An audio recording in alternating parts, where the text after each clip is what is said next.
اپنی شکر گزاری کے اظہار کے لیے 5 کام کیے۔ نمبر 1، وہ واپس آیا۔ نمبر 2، خدا کی تمجید کی۔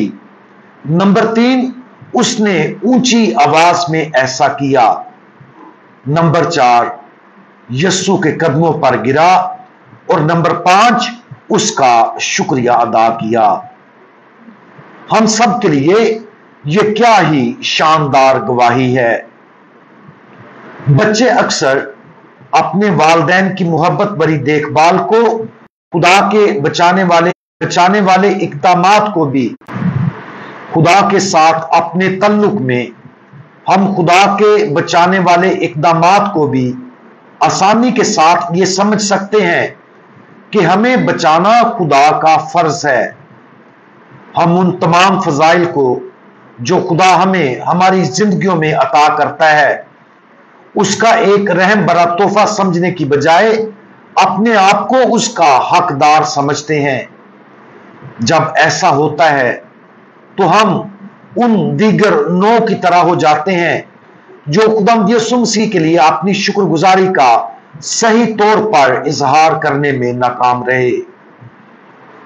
سب سے پہلے تو یہ جان لینا چاہیے کہ خدا کا شکر ادا اس لیے نہیں کیا جاتا کہ اسے ان تعریفوں کی ضرورت ہے۔ وہ اپنی خدائی کی تصدیق کرنے کے لیے ہمارے شکر گزار ہونے پر انحصار نہیں کرتا۔ یہ حقیقت ہے کہ خدا ہے اور اسے کسی بھی طرح سے ہماری تعریف کی ضرورت نہیں۔ تاہم خدا کی حمد و تمجید کرنا ضروری ہے۔ یہ اس لیے ضروری ہے کیونکہ ہمیں شکر گزاری کی اس خوبی کی ضرورت ہے تاکہ ہم اپنے آپ کو روزانہ یاد دلا سکیں کہ ہمیں جو کچھ بھی خدا باپ کی طرف سے ملتا ہے وہ ایک بے مثال تحفہ ہے۔ ہم اپنی کسی لیاقت یا صلاحیت سے اس کی محبت اور فضل حاصل نہیں کر سکتے۔ ہم اس کے مستحق نہیں ہیں۔ وہ ہمارے لیے اس محبت اور فضل کا انتخاب خود اپنی رحمت کے وسیلے کرتا ہے، اور ہماری طرف سے اس رحم کا واحد مناسب جواب شکر گزاری ہے۔ شکر گزاری اس لیے ضروری ہے کیونکہ یہ سچائی ہے۔ خداوند جب بھی اپنا فضل ہم پر کرے ہمیں ہمیشہ اس کی طرف لوٹنا چاہیے۔ ہمیں بہت جوش کے ساتھ اس کی تمجید کرنی چاہیے، جوش کے ساتھ اس سے فریاد کرنا چاہیے۔ ہمیں لفظی اور باطنی طور پر اس کے حضور، اس کے قدموں میں منہ کے بل گرنا چاہیے اور بار بار اس کا شکر ادا کرنا چاہیے۔ ایسا کرنے سے ہمیں ہمیشہ اس سچائی کو یاد رکھنے میں مدد ملے گی کہ ہمارے پاس جو کچھ بھی ہے اور جو کچھ ہم ہیں وہ خدا کا تحفہ ہے۔ فضل ایک بے مثال اور انمول تحفہ جس کے ہم مستحق بھی نہیں۔ آج اپنے دل میں شکر گزاری کی گہرائی پر غور کریں۔ کیا ہم اکثر ایک بگڑے ہوئے اور خود غرض بچے کی طرح کام کرتے ہیں، یا ہم باقاعدگی کے ساتھ خدا کے فضل کو محسوس کرتے ہیں؟ اگر ہم میں شکر گزاری کے لیے کسی بھی طرح سے کمی ہے تو اس ایک کوڑی پر غور کریں جس نے پورے جوش کے ساتھ خداوند کی شکر گزاری کی۔ یہی آج کی اس کہانی کا سب سے اہم اور افضل حصہ ہے۔ دوسرے دو کے مقابلے میں اس پر کہیں زیادہ فضل کیا گیا کیونکہ اس کی شفا یابی نے ایمان پیدا کیا، اور یہ ایمان ہی تھا جس نے نہ صرف اس کے جسم کو بلکہ اس کی روح کو بھی بچایا۔ اس لیے آج سے ہی ہم اس ایک مقدس اور شفا بخش کوڑی کے ایمان کی تقلید کرتے ہوئے اپنی روح کو بچانے کی کوشش کریں۔ ہم دعا مانگیں۔ ہمارے مہربان خداوند، آپ ہم پر کثرت سے اپنی رحمت اور فضل نازل کرتے ہیں۔ آپ کے بغیر خداوند یسوع ہم کچھ بھی نہیں، لیکن اگر آپ ہمارے ساتھ ہیں تو ہمارے پاس سب کچھ ہے۔ ہم ہمیشہ آپ کے فضل کو اپنی بنیادی ضرورت سمجھیں، اور جیسا کہ آپ نے ہمیں اپنا فضل تحفے میں عطا کیا ہے، ہم ہمیشہ اس کے شکر گزار ہوں اور آپ پر ایمان کے وسیلہ سے اپنی زندگیوں کو بچائیں۔ خداوند یسوع مسیح، ہمارا بھروسہ آپ پر ہے، آمین۔